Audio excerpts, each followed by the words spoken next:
दोस्तों, यूं तो आपने कई गाड़ियां देखी होंगी, ऑडी, मर्सिडीज, मारुति वगैरह वगैरह, पर जब डिजाइनर्स के ऊपर से ये बड़ी बड़ी कंपनियों का लेबल हट जाता है, तब वो सिर्फ अपने दिल की सुनते हैं, जिस वजह से पैदा होती है अनोखी, विचित्र और अनदेखी रचनाएं जो देखने में असंभव मालूम होती हैं, वक्त से आगे और आम सोच से परे।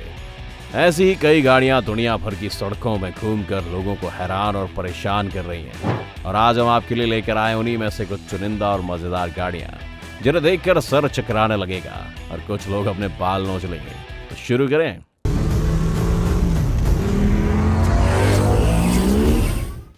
सी ब्रीचर। इन्हें मछलियां समझने की गलती मत करिए। ये लोहे से बनी कमाल की मशीन सी ब्रीचर्स के नाम से मशहूर है। वैसे तो आपने कई बार फिल्मों में इस तरह के सीन्स देखे होंगे, जिसमें अचानक से एक जेट स्की जो पानी के ऊपर चल रही थी, वो सबमरीन की तरह पानी को काटती हुई अब नीचे चल रही है। पर ऐसे व्हीकल्स हकीकत में बहुत कम देखने को मिलते हैं। पर अब नहीं, पानी की सतह पर 80 किलोमीटर प्रति घंटे की रफ्तार से चलने वाली ये सी ब्रीचर स्कीज पानी में 360 डिग्री चलने का दावा पेश करती है। इन्हें किसी भी तरह से चलाया जा सकता है और इन पर बैठकर कई तरह के अलग अलग स्टंट्स भी किए जा सकते हैं। सी ब्रीचर्स के फाउंडर्स रॉब एंड डैन ने इसे बनाने की प्रेरणा खुद डॉल्फिन और शार्क जैसी मछलियों से ली। फिर लग गए वो एक ऐसी वाटर स्की बनाने जो बिल्कुल इन मछलियों की नकल कर सके। अगर आप नोटिस करें तो आप पाएंगे कि 3 अलग अलग तरह की सी ब्रीचर्स डिजाइन की गई हैं, जिनमें shark style x model, killer well why model और डॉल्फिन स्टाइल जी मॉडल है। हर मॉडल अपने नाम की मछली के तैरने के तरीके को ध्यान में रखकर बनाया गया है। ये सी ब्रीचर्स बहुत ही पॉपुलर है और मार्केट में हमेशा इनकी डिमांड बनी रहती है। एक सी ब्रीचर की कीमत लगभग 80,000 रुपए से $1,00,000 के बीच में है। One wheel electric skateboard. घूमने के सबके अपने तरीके हैं और सभी के अपने पसंदीदा साधन भी।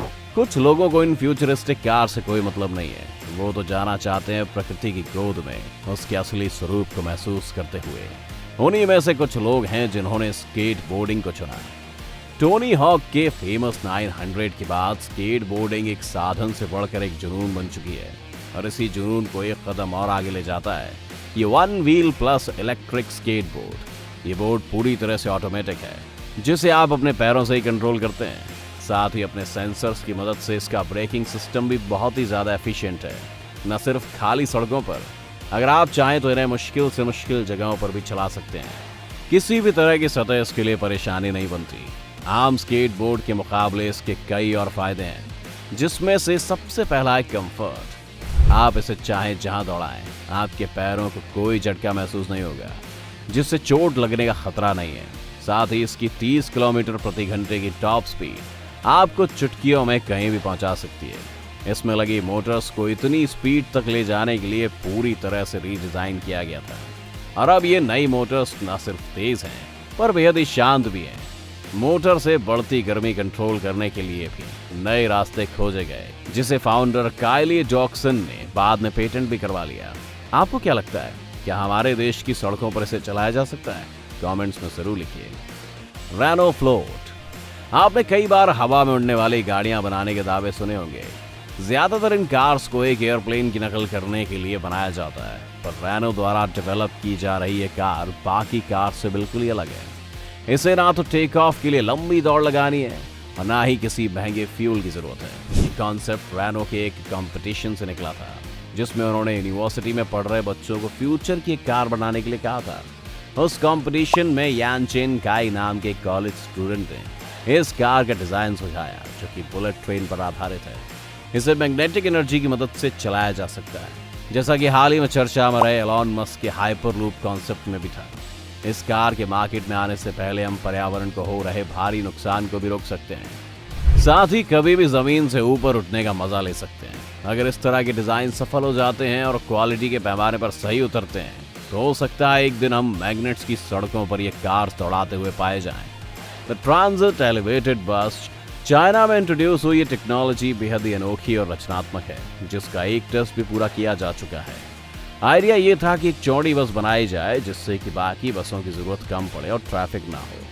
ट्रैफिक को और कम करने के लिए ये भी एक विचार था कि बस के नीचे इतनी जगह छोड़ी जाए कि वहां से सड़क पर चल रही बाकी गाड़ियां निकल पाए और ट्रैफिक लगातार चलता रहे। यानी बस में बैठे सभी लोग एक एलिवेटेड फ्लोर पर बैठे होंगे और बाकी ट्रैफिक सामान्य रूप से चलता रहेगा। उसके अलावा बस में सेंसर्स भी लगाए गए जो ज्यादा बड़ी गाड़ियों को सावधान कर देते थे कि वो उनके नीचे से ना गुजरे, क्योंकि इन बसों को स्पेशल ट्रैक्स पर ही चलाया जा सकता था।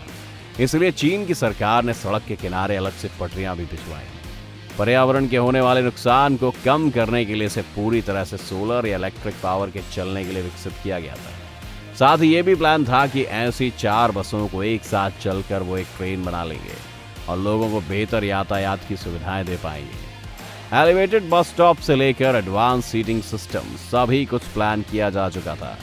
पर फिर एक दिन चीन की सरकार ने अचानक से इस बस के लिए लगाई गई सारी पटरियां उखड़वा दी। दरअसल जांच में सामने आया कि ये तरीका उतना कारगर नहीं है, क्योंकि इसमें ट्रैफिक कम होने की बजाय बढ़ ही रहा था। साथ ही जिस कंपनी का यह आइडिया था उसका भी भेद खुलना शुरू हुआ और सामने आया कि वो इस प्रोजेक्ट से बस चीन सरकार से इन्वेस्टमेंट का पैसा ऐंठना चाहते थे। Where are the truck? नहीं, इस लुक से धोखा मत खाइए, ये कोई स्पोर्ट्स कार नहीं बल्कि वॉल्वो का फ्यूचरिस्टिक ट्रक है। ये व्हीकल का सिर्फ आधा हिस्सा है सामान रखने के लिए, जिसके साथ एक अलग हिस्सा अटैच किया जाता है। ये ट्रक ना सिर्फ पूरी तरह इलेक्ट्रिक है पर साथ ही स्मार्ट भी है, जिस वजह से इसे किसी ड्राइवर की भी जरूरत नहीं पड़ती। अपने सेंसर्स की मदद से बहुत आसानी से जान सकता है कि कोई गाड़ी कितनी दूर है और अपनी स्पीड को एडजस्ट भी कर सकता है।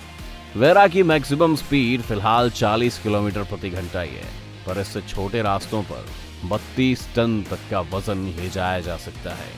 पूरी तरह इलेक्ट्रिक होने की वजह से इससे पर्यावरण को कोई नुकसान भी नहीं होता और लोग अभी से इसे भविष्य के लिए गाड़ियां डिजाइन करने वाले क्षेत्र में सबसे बड़ी उपलब्धि की तरह देखने लगे हैं। इसकी क्षमता और ज्यादा बढ़ाने के लिए वॉल्वो ने ये ट्रक्स DFDS नाम की एक इंटरनेशनल कंपनी को दे दिए हैं, जो अपना सामान लॉजिस्टिक सेंटर्स को पोर्ट तक ले जाने में इनकी मदद करते हैं। इस कोलैबोरेशन से वेरा के इंजीनियर्स को भी अपने इस डिजाइन की कमियां पता चलती रहती हैं, जिससे वो उन्हें बेहतर कर सकते हैं। सेल्फ ड्राइविंग कार्स के साथ अब शायद सेल्फ ड्राइविंग ट्रक्स भी हमें जल्दी सड़कों पर देखने को मिल सकते हैं। हाइड्रोफॉयल सर्फ बोर्ड्स, जी हाँ, आप जो भी स्क्रीन पर देख रहे हैं ये बिल्कुल सच है। ये सर्फ बोर्ड पानी से भी ऊपर हवा में तैर रहा है। पर अभी से हैरान मत होइए दोस्तों, अभी तो आपको ये बताना बाकी है कि इन सर्फ बोर्ड्स में कोई मोटर या किसी भी तरह के एनर्जी सोर्स का इस्तेमाल नहीं हुआ है। इन स्पेशल बोर्ड्स को हाइड्रोफॉयल बोर्ड्स कहा जाता है। इसमें बोर्ड के नीचे एक और चीज लगाई जाती है जिन्हें हम विंग्स कहते हैं। ये बिल्कुल एक एयरप्लेन के विंग्स की तरह ही होते हैं और इनका काम भी बिल्कुल वही है। साधारण एयरप्लेन को जब ग्रेविटी नीचे खींचती है तो हवा पर जोर पड़ने से हवा उसे वापस ऊपर धकेल देती है, जिससे लिफ्ट पैदा होती है। उसी तरह इस बोर्ड के विंग्स पर जब फोर्स लगाया जाता है तो ये विंग्स ऊपर की तरफ आने लगते हैं। जितना ऊपर विंग्स आते हैं उतना ही ऊपर आपका बोर्ड। साइंस तो समझ ली, अब चुनौतियां भी समझ लीजिए। इन बोर्ड्स को चलाना कोई अरे गहरे नत्थु खैरे का काम नहीं है। इसके लिए बाकायदा प्रैक्टिस की जरूरत है। ये समझना बहुत जरूरी है कि जिस तरह प्लेन को टेक ऑफ के लिए स्पीड चाहिए, उसी तरह इन बोर्ड्स को भी। और अगर समुद्र की लहरें नहीं हैं तो इसे चलाने के लिए मेहनत थोड़ी ज्यादा लगेगी, लेकिन ये एक सामान्य सर्फ बोर्ड से बढ़िया इसलिए भी है क्योंकि बिना लहरों के भी इसे कम से कम चलाया तो जा ही सकता है। इसी हाइड्रोफॉइल्स तकनीक को इस्तेमाल करके कई अमेरिकन और सोवियत शिप्स भी बनाई जा चुकी हैं, जिनसे ना सिर्फ वो हवा में तैरती दिखती हैं पर साथ में फ्यूल भी बचाती हैं। क्यों, है ना एक कमाल की चीज? आपको हमारा वीडियो कैसा लगा हमें कमेंट करके जरूर बताएं। आप सीधा हमसे फेसबुक और इंस्टाग्राम पर जुड़ सकते हैं। सभी लिंक्स आपको डिस्क्रिप्शन बॉक्स में मिल जाएंगे। चैनल को सब्सक्राइब करना ना भूलें और बेल आइकन दबाकर बार बार अपडेट्स चेक करने के झंझट से बचें।